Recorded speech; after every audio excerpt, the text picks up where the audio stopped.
Good evening, YouTube world. I'm your host, Paul Italia. If you haven't already, click that subscribe button. If you're feeling this content, make sure to hit that thumbs up button.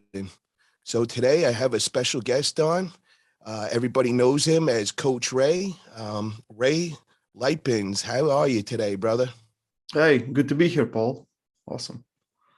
So I wanted to first start off with your basic stats, your age, your height, and your weight. I'm 32 years old, 5'7", I guess, 169, 170 centimeters tall, and I weigh now 88 kilos. So what's that, 193, something like that? Very nice. Yeah, so you're around my height and size. I'm 5'7", and I'm probably about 180, 185 right now. Yeah, but I don't look like that, so. Well, I got to say, brother, you are definitely an inspiration to me and the smaller athletes out there, bro. I've watched you and very impressive, bro. Some of the shows I you got put that on. short community. It's on my shoulders. Hell yeah, brother, and you're doing a good job holding us up. So I wanted to first start off and just find out, when did you get into arm wrestling and how did it happen? I think first time I got into arm wrestling, so arm wrestling table was 2006 when I got to, so I went to professional high school. So you get a high school diploma as well as first level of education for specific profession. I was a computer programmer there. And I pretty much saw an arm wrestling table, and turns out that's the gym that I train now. That's where I started, gym that I own now. um, they had a lot of arm wrestlers that are world level, and slowly you kind of get dragged into it. You're like, okay, this is pretty fun to do. And it started, but I didn't get really serious up until 2010, I would say. Then I went to more competitions like outside. Before that, it was some competitions in arm wrestling, mostly powerlifting and bench pressing. But yeah, that's 2010, I would say. I got really serious. So it's been 16 years for me, but you know 10, 12 really serious. And pretty much when I started getting more interested, getting more better at it, I became a coach pretty much, because I went to get my bachelor degree in sports science, and I had my first class of arm wrestlers to teach, and that's how pretty much it grew up. So yeah. Very cool, bro. So let me ask you, do they teach arm wrestling in school? Is that one of your classes, or is it in your gym class? No, but you can go, like, people can get fitness, like, fitness trainer. I can become arm wrestling coach. Like, that was part of that you can get in our Academy of Sports Science. So I started as a powerlifting coach, but like 3 months in, I changed to arm wrestling because I think the community was way better. I just loved it, and I just went in 100% in on that. So yeah, but it's like, it's we had some people that knew arm wrestling, and they are teaching there, so they give you the basic things, and that's kind of your specific thing that you do. So when I go, and we had like classes where we learn and teach, that was the thing that I was focused on: arm wrestling and biomechanics and things like that. And it's not like they teach you, but you have more time to learn there. I don't know how to say that otherwise, but I have bachelor degree with diploma which says arm wrestling, like head coach of arm wrestling. So Wow, that's really cool, bro. We have nothing like that in United States. So yeah, you guys are definitely more progressed with that. And I didn't know you were an actual coach. So now I get it's not just a nickname; it's you're an official coach. So no, that's pretty it's, cool. yeah. So Ray, I got to ask you, bro. I'm really interested. I had no idea that you had a powerlifting background. How Yep. did that all begin, and when? um with my build, I was always awesome at at bench pressing. So when I started, like first time I got into the gym was 2006, when I was 16 years old. And it like and then, like, where I grew up, there was no chance to do any kind of sports. Like, it's countryside, it's terrible. So I moved to the and live in a capital city in Riga now in Latvia. And first time I walk into a gym, I'm like, I'm home. And I started doing all the things, pretty much. I knew nothing about training. I just saw what the other guys are doing, train like a madman, 3-4 hours whenever I get the chance, and just loved it. And my bench press was developing like crazy. Like I was benching more in my first year than most guys that were there for 4 years. So, and slowly I start. I'm like, let's look up if there is competition. So I look up competition. I go to competition. I win competition.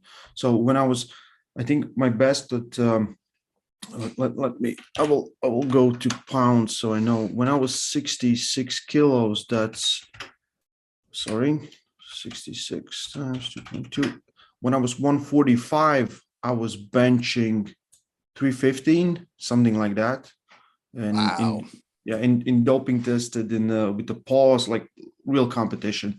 My best lifts in a gym is give me a second, 455, 207 kilos. And I was weighing 90 kilos then, so a little more than maybe 200 pounds, maybe a little less than that. So yeah, I've been doing that for quite some time now. As I'm focusing more on arm wrestling, I haven't done it in a while.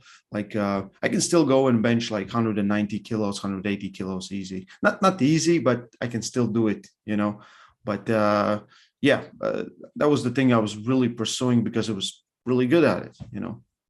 I gotta say, bro, that is impressive. And by your build, no offense or anything, I would never expect those numbers, bro. I think you got me beat, bro. I think the most I maxed out was 405. I put it up a couple of times, but I never tried going over that. So that is a pretty impressive bench, bro. Hell yeah. So what made the transition then? Did somebody come up to you and saw how strong you were and was just like, yo, you got to get on an arm wrestling table and just fell in love with it? Like, how did that all happen? You How know, did it we all? we train, and my still my best friend at the time, Rudolf. He was arm wrestling. He was like top arm wrestler in 70 kilos, like 165 class, like one of the top dogs in Latvia. He was like, I'm going to competition. You have to come with me. He's like, I don't want to go alone. I'm like, okay. So I went to competitions, and my left has always been like my best arm, like for quite some time. And I'm not lefty. I'm righty. And I remember we went, and at that time they didn't award like single arm. They awarded like the sum of both arms. So if you first here and seven here, you have 8 points and things like that. So I went there, and I think I got like way better result with left arm, and I came in second or third with right arm, and I actually beat him in competition. I get a higher placing, and I was doing like few times. I'm like, okay, let's try this because it's fun. I really liked it because it's fun, it's competitive, and you just. I remember coming back home, you lost to someone, and I was like, it's like 9-10 p.m. and you start training in your room. You're like, fuck this, I want to get better at it. So, and plus the community, like what really made me stick was community. When I was really into it, and I think it was 2010 11, Jan Samuelin gave me a call. He's like, I didn't knew him, like I knew him, but we're not on talking terms or something. He's like, hey, you're looking good. How about you come to competition to Sweden with us? They took me to Sweden competition, and that's pretty much how I got my coaching job and everything else after that. I don't know what Giannis saw in me that time, but I think he was pretty damn right about it. So it's Well, weird. that's pretty amazing story, bro. And just for my subscribers, if you guys don't know who Giannis is, he's a legend in our sport. One of the best lightweights to ever live. Amazing puller, very technical and just unbelievable knowledge on the table. So that is definitely somebody to get mentored by. Very cool, bro. So I wanted to know what did the arm wrestling community and the state of arm wrestling look like back in 2010? Was social Hmm. media a big thing? No, I was kind of one of the first guys that brought a camera with him, start filming the events. and start putting them online and doing things like that. I've always done it because I was like, this will be forever lost if no one gets a footage of this. Plus, you just starting out, you want to make cool content. I think I made videos back in 2007 and 8 even, and I have those, from like gym arm wrestling competition, from bench press and things like that. But the scene was completely different. I would say only people that are serious about arm wrestling did arm wrestling. So in 2013, when I went to first European Championship, first Continental Championship, then Worlds, it was different scene. Like everyone's killer, and there's little exchange going around, and people are, they just like, we have some secrets, and everyone has their secrets, but the community was really cool. Everyone was kind of, you know not what I expected at the start, but yeah, social media changed the game 100%, to better or worse, but most likely to better. We just, we are on a rocket ship to the Mars right now. But back then, it was a grind. Like, it was hard to explain, what you do. I'm like, arm wrestle, like, what is that? Can you explain that? Now you can just show someone an arm wrestling table and they will know what that is. You don't have to explain anything. And it's great thing, because back in, back in 2010, whenever we do like festival or something, we put up an arm wrestling table, we arm wrestle, people will come out like, what is this, what did you do? And now they see, and the kids like 3 years old, they're like, arm wrestling. So that's, social media played a big game in that. So we're very happy. I'm happy. Got to ask you, Coach Ray. So I see your YouTube, and if you guys haven't already, make sure you get over there, Voice of Arm Wrestling, and click that subscribe button. Very great knowledge and training videos, and Coach Ray really puts a lot of good content out there. When did YouTube start for you with arm wrestling? YouTube, when did YouTube start for me? I guess like I posted, like I had few channels where I posted like Latvian arm wrestling, competition videos, like filmed every class and then put it all together. And I think at 2017 or 18, I think 2017, I was like, I see a lot of people like posting videos of their training, and they're doing some random shit, to be honest. Like, and I can explain better. That's the thing I do. Like, the whole thing is, for me, like, I'm really good at explaining what is better, what works, what doesn't work, how it works, and why it does work and why it doesn't work. So I thought, okay, let's do something. And I'm one of those guys that if I'm not sure of something, I will not do it. I cannot half-ass something. I have to, like, okay. But I was like, let's try it. So we're like, a lot of people have, arm pains, elbow pains, brachialis pains. Everyone always bitches about it. They don't know how to fix it. Let's put up a video how to fix it. No one knows how to arm wrestle. Let's put up a video, and slowly kind of it started. And at the start, Giannis was like, you're giving away too much secrets. I'm like, dude, there's no secrets, Well, how about we help others, and most likely they will help us. And it's what happened. Like, most, if you look, Devon was one of the first guys that put out the videos of training, like, and then he explained what he's doing, then pretty much I think we started doing that. Now so many people are sharing, and I learned so much from different athletes, because you can have great exercise and you give it to 20 people, and after a few months they will come back and they will have their own version of that exercise, and maybe 5 of them are trash but 15 are gold. So that's what I'm looking for. If like, you look at the powerlifting has expanded. Like, when I started powerlifting, like, the world records were not close to what they are now in tested and non-tested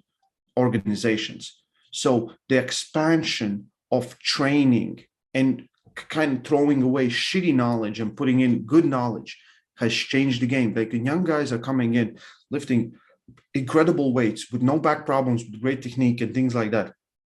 How about we do that in arm wrestling? Because that will change the game. And I think we are already doing it, because I have people coming in from parts of Latvia that didn't have arm wrestling. They come in and they create a table straight away. We're like, How did this happen? Like, we're watching videos, we're learning and things like that. You didn't have that chance. And I think armors, because powerlifting, if you've been following those numbers are fucking insane. And it's, again, a rocket ship, and it's going somewhere. And I don't know when it's going to stop. And I think we need to get in there. And the only way we can get in there if we share knowledge. So, yeah. I totally agree with that. And I've seen kind of a change in arm wrestling. I've only been in the sport 3 years now, but, I hang out with a lot of the OG pullers. And, there's two kind of theories in arm wrestling where I think the old school guys, it was just like you said, everything was top secret. They don't want you to see their training. They don't want to see what they're doing. They don't want to see nothing because everything is top secret.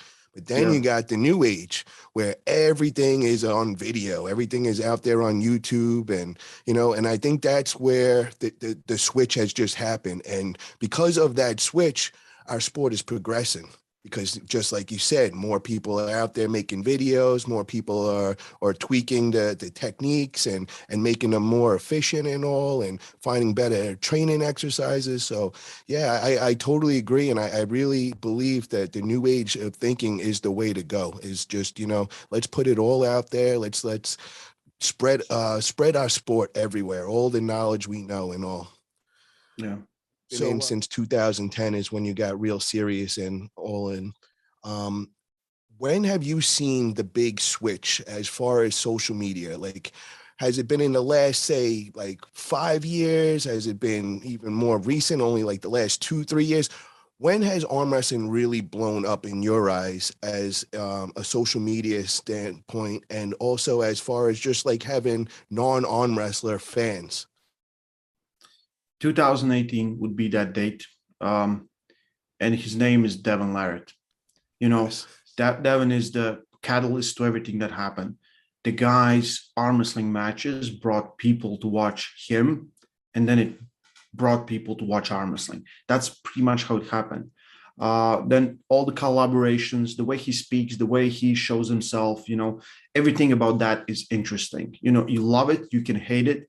Everything about that is interesting. Um, that was like his match with Dennis. Like, I've never seen that much buzz. I was there. I watched that match. I was sitting with Devon. I think the first time we met, and it was awesome. From people from all over the world just came to watch that match because it was such a big moment in arm wrestling. And the same thing going to be like in a few weeks when we see him and Levin face each other. But Devon kind of, with his presence, changed the game completely. Absolutely. And I think it's the only thing you can say. It's not just, it's not just his charisma, the way, like how he looks or anything. It's the whole package, and you kind of need it. You like, you put on some of my favorite matches are Devon's matches. Those, and I'm subconsciously I'm arm wrestling just like that because I love those wars. I'm like, yeah, let's have a war. If nothing, let's have a war. Like, destruction is fine, but let's have a war. It's funny when you just said that, bro. It just a video just came to my mind. That video you just made where you were imitating Devon and you were in the green hoodie and you were doing Yeah, everything he did, bro. That was hilarious, bro. You had me rolling on the floor with that one. I'm like, this guy's a comedian over here. I love it. So I gotta say, guys, yeah, Devon Larratt is definitely the ambassador of our sport. He is the man that is just bringing it to new levels. But there's somebody else I want to put mention to, and I think he deserves it. And that would be Larry Wheels. Larry came from a fitness background. He big time power lifter, has a huge following on YouTube, and he about 3, 4 years ago got into arm wrestling, and bro, he is just getting so many eyes on this sport, and so many new eyes. And that's the key. It's not just arm wrestlers, it's non-arm wrestlers. So he is yeah, brought in the last year. Anytime I'm at the gym, I always have people coming up to me and they always want to know what I do to look the way I do. And I'm like, oh, I'm an arm wrestler and all. And they're like, oh, wow, Larry Wheels? And, before when I first got into it, it used to be, Schoolboy. But now I've seen the switch in the last year. Yeah. Everything is Larry Wheels. And, I just think that's the coolest thing. And it has motivated me because before that, as a promoter, I was throwing all these events and everything, but, I was more entertaining the arm wrestlers. And I didn't feel like I was getting more non-arm wrestlers to they put eyes on our sport. And Larry Wheels reminded me that's what we need to do to make this sport grow. So on this last event I just did in Tulsa, Oklahoma, I don't know if you got to see, we did Lachlan Adair versus Austin Jaggers. And we did that at a baseball stadium. We did it at home plate. The stadium was filled. We had the on the Jumbotron screen, we had it televised, the match. So we just got all these non-arm wrestlers watching, and my hope is that they're going to go home and they're going to be like, yo, they're going to click YouTube and they're going to go looking more into arm wrestling. And I hope we gain some fans from that. So I just want to say shout out to Larry Wheels, bro. You've inspired me. I'm going to go. I have a background in fitness and all. So I'm going to get out in the fitness world and I'm going to spread arm wrestling over there. So that's just something that I'm going to do to contribute to our. What Larry did was, he goes after it. So, and when we talk about Larry, we cannot not speak about Adam Silver. Adam Silver, Larry's manager, he loves arm wrestling. Like he's one of those top guys in the world that really loves arm wrestling. He brought Larry into this world. So, but Larry kind of stick with it. And like when I was in Dubai, the thing that really surprised me was when we had table practices and the table was in the middle of a gym. Whoever's walking around, they just pull them in and they get on table. Like a few years ago, no one would get on table. They're like, oh my God, they're going to break my arms. I'm going to break my arm. And, break. I'm like, shut up. You will not, we will be nice and you will figure out if like I do arm wrestling because I love it. I want to get on table. I just love it. It's fun. Practices are fun. Competitions are more serious, but still fun. And I think it's one of the things you can always do. Yep. Just give me 1 second, Ray. I just got to do something real quick. Hold on. No problem. Most likely he's not putting on a shirt. He come in here looking like a Liver King. Should I take my shirt off? I don't have good back tits. Me and Neil Pickup, we want to get a nice pair of back tits. And that's how we roll. Larry Wheels and Adam Silver in Dubai. And I just want to throw in one thing for you, Ray. I actually know Adam Silver from my fitness model in past. I don't know, a lot of people don't know this, but Adam owned one of the big premier modeling agencies in New York City. Yep. And he was a pretty big deal in the fitness world. And I know him pretty well from back in the day with that. Yeah. Like the passion for sport is crazy. What they're doing in Dubai, plus like king of the table, like how I look at it, East versus West is where the best of the best meet, and a lot of people have a chance to showcase who they are.